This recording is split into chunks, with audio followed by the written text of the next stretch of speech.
Tory taking the first steps in fulfilling one of his key campaign promises, getting more homes built quicker. A key point of my 5-point plan was to get more homes built by cutting red tape and speeding up approval times. The mayor getting right to work using his new strong mayor powers to create a city department to speed up housing construction. Plus, why is this premier shaking in his boots? This is a federal inquiry into the federal government's use of the Federal Emergencies Act. The premier on the defensive as he gets grilled on why he's refusing to testify at the Emergencies Act inquiry. And 383 kilograms of drugs with an estimated street value of $25.25 million. Cocaine, methamphetamine, ketamine. Peel Regional Police are calling it the single largest drug seizure in the service's history. Good evening, I'm Kelda Yoon. There's no rest for John Tory, re-elected to a third term as mayor just 2 days ago. He's getting right back to business, moving quickly today to tackle a major issue facing the city, the lack of housing. Getting more affordable homes built was one of Tory's campaign promises, and to make sure it happens, he's prepared to use his new strong mayor powers. Ali Chiasson has the details. Mayor John Tory holding his first news conference of his third term to talk about one of the biggest issues in our city. I committed during the election campaign that I would be absolutely focused on getting more housing built and doing everything that we could do at City Hall to ensure that housing was built as quickly as possible. Including using the strong mayor powers he has at his disposal. By creating a new development and growth division to streamline the process to get more housing built faster. The new strong mayor system allows Tory to unilaterally direct city staff to develop policy proposals and create municipal departments. And that's exactly what this development and growth division is supposed to be.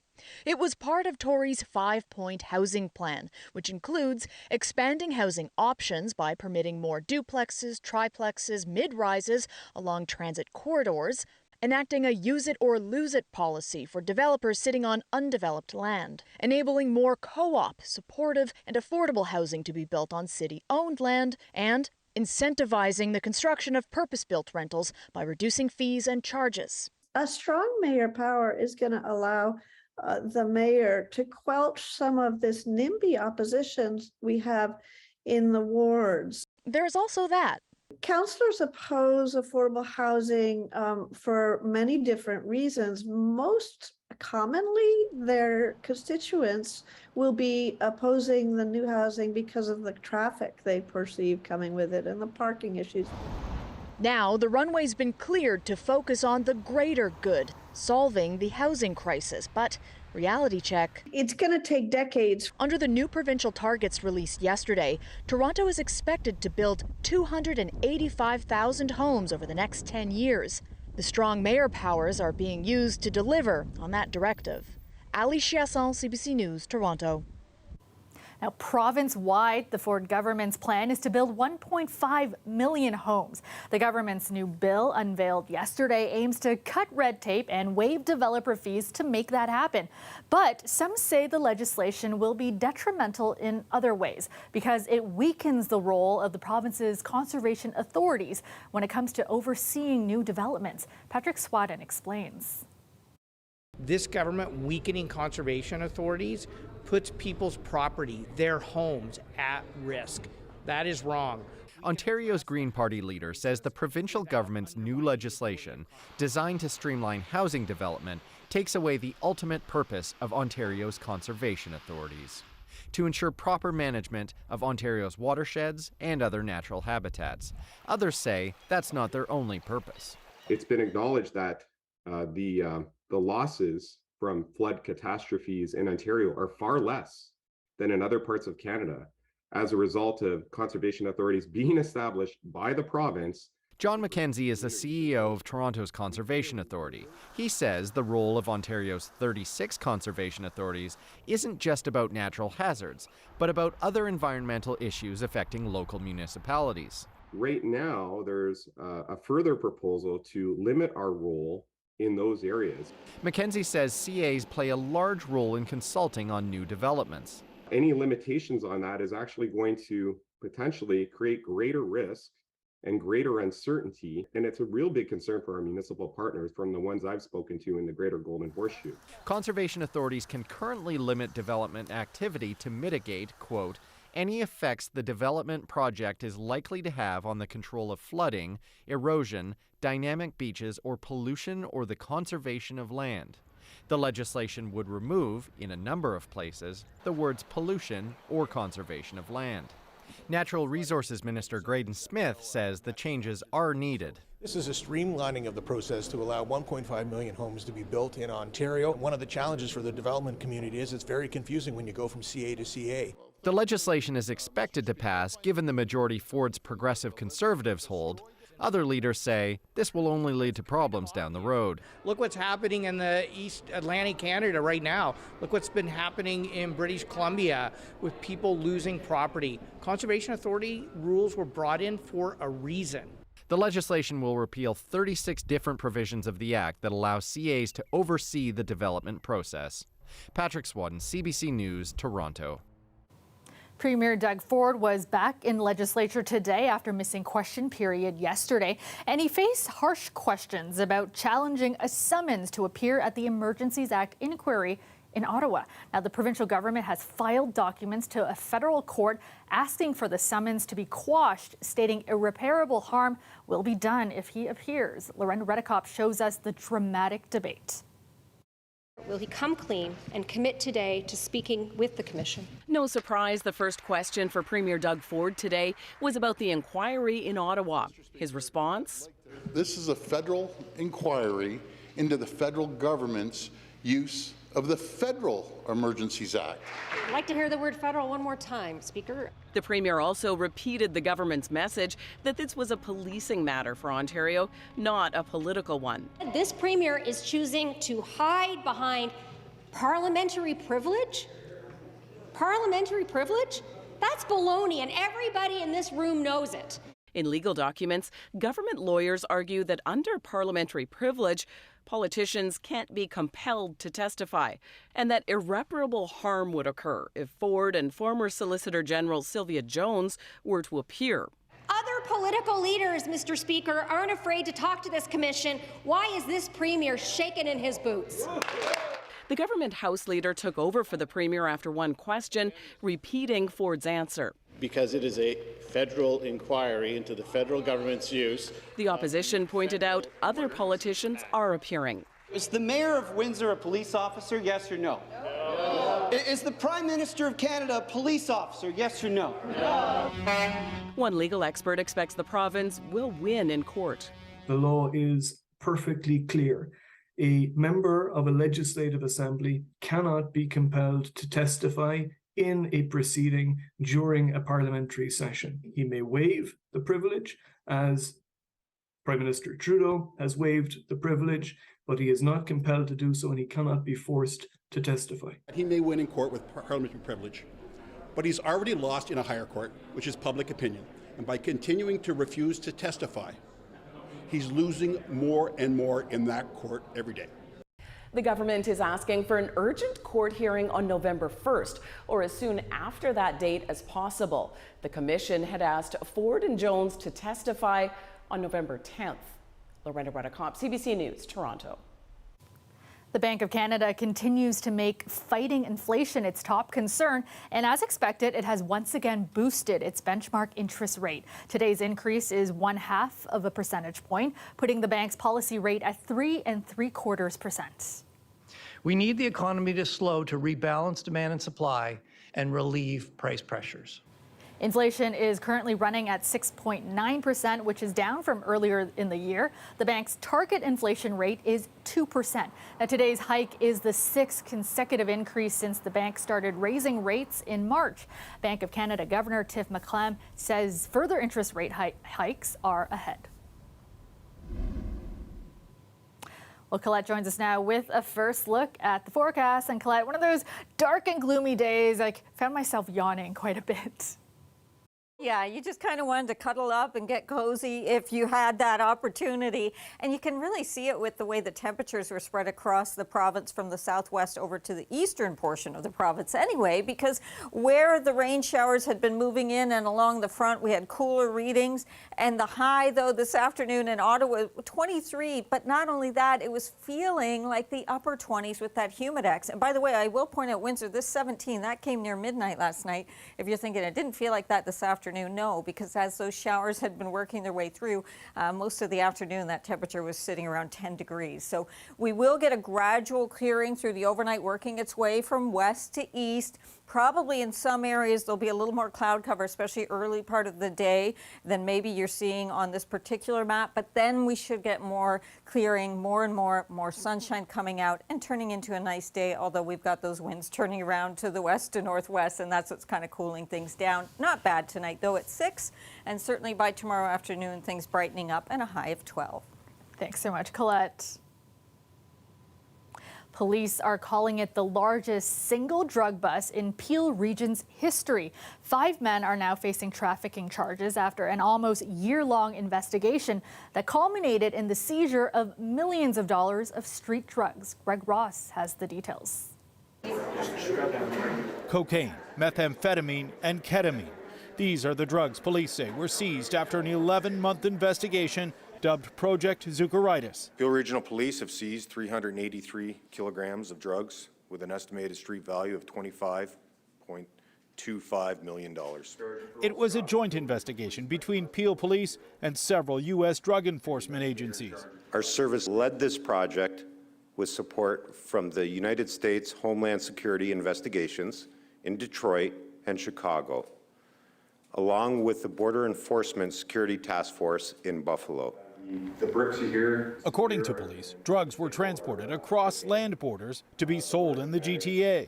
We identified the fact that they were coming through commercial trucking over the border and being concealed within the commercial trucks. Once in Canada, police say those drugs were taken to one of 2 transfer hubs where they were prepared for distribution across the GTA. This furniture store on Argentia Road in Mississauga is one of those transfer hubs. The other, a commercial trucking company located on Steeles Avenue in Milton. Our officers arrested and charged several members of a large drug trafficking ring. Police have charged 46-year-old Kalalula Amin of Caledon, 26-year-old Jaspreet Singh of Brampton, 27-year-old Ray Ip of Richmond Hill, 27-year-old Ravinder Boparai of Mississauga, and 38-year-old Gurdeep Gakal of Caledon. This group was known to be operating commercial businesses to transport illegal drugs into the GTA. According to police, this drug bust brings the total street value of drugs seized in Peel Region this year to more than $40 million. Greg Ross, CBC News, Mississauga. Toronto police are alerting the public tonight after 2 young girls were sexually assaulted in a park. It happened yesterday afternoon near Jane and Shepherd. Natalie Collada has this story. It's where kids come to play, a place where yesterday around lunchtime, a 10 and 11-year-old girl should have been safe. Instead, police say they were approached by a man on a bike and sexually assaulted. That man is believed to be anywhere between 40-year-old and 60-year-old who was riding a bike. He approached the girls, circled back around, and sexually assaulted both of them. The suspect is described as black, about 6 feet tall, with a medium build and hazel eyes. He was last seen wearing a dark green hooded sweater, black pants, and carrying a gray and white backpack. He was riding a black bicycle. Today, police patrolled the park, a security truck parked at a nearby middle school. According to a letter sent to parents, the victims were 2 students outside on their lunch break when an unknown man came onto school property, approached 2 students, and inappropriately touched them before fleeing. The students reported the incident to staff, and police were immediately called along with their parents. The TDSB says they aren't able to comment given the ongoing police investigation, but neighbors are concerned. For the community, it's no safety here for the girls. Shocked because I feel like this is a safe neighborhood, but... According to data from Toronto Police, sexual assaults are on the rise across the city, with more than 2,400 reported so far this year, the highest number in the last 5 years. We describe a sexual assault anywhere from unwanted touching all the way through. The school did share a list of safety tips for parents to discuss with their children, including if someone grabs you to scream and run, and if you need help, find a parent or teacher. Natalie Collada, CBC News, Toronto. Welcome back. Immigrants now make up almost a quarter of this country's population. That's according to the new census. Now, last year, more than 8.3 million people were or had been landed immigrants or permanent residents. Now, that is the largest percentage since 1867 and the highest in the G7. If the immigration trend continues, newcomers could represent as much as a third of the population within 2 decades. More than 60% of recent immigrants come from the Middle East and other parts of Asia. Almost 1 in 5 of them were born in India, making that the most common country of birth for recent immigrants. A Northern Ontario family caring for their son with cerebral palsy says they don't qualify for the funding they need. The family says to get help, they would have to send their child to a provincial program. And as Talia Ricci reports, that's not an option they want to consider. Yeah, there's leaves on the trees. They're so pretty. Candace Rogerson simply wants her son Tyson to be able to live at home safely. But as his mobility declines, he needs equipment to help care for him. Hospital bed, a lifting device, a bathroom renovation so I can bathe him safely. Rogerson says they don't qualify for the financial support, and even with the funding they do get, they'd be left paying tens of thousands of dollars to modify their home. And I just don't see how it's fair. And in order to get that for him at home, I've been told I essentially have to give him away to volunteers to care for in someone else's home. The province's Home Share program provides support to children with multiple disabilities who aren't able to live at home with their own families. That Home Share family is provided with things like in-home services, financial help, and the equipment they need to keep the child safe. Rogerson says she doesn't understand why that support can't go to parents like her as well.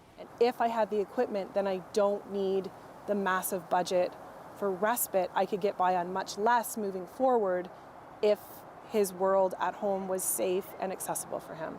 It doesn't make sense to waste money training and paying for other people to take care of our kids when we could do it ourselves with the proper equipment. We want to support our families, but it's not right to expect us to pick up all the financial costs of it.